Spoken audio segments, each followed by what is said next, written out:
feel like a bird, and live like one.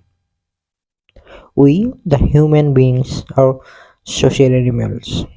We always strive for things like social validations, social acknowledgements, etc. But look at the birds.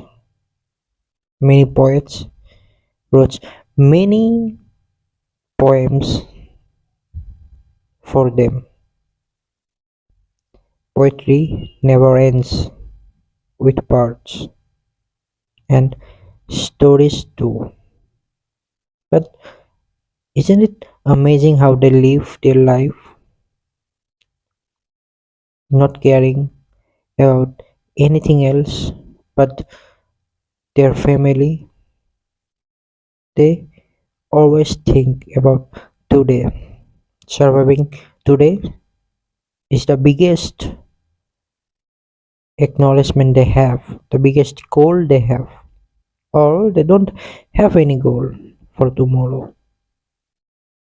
Stress free, flying high in the sky, alone, not caring about anything what anyone thinks,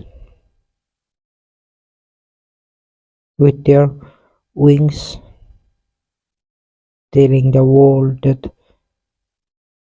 just me if you want, but I will do my thing, I will do, or I will live my life like I want.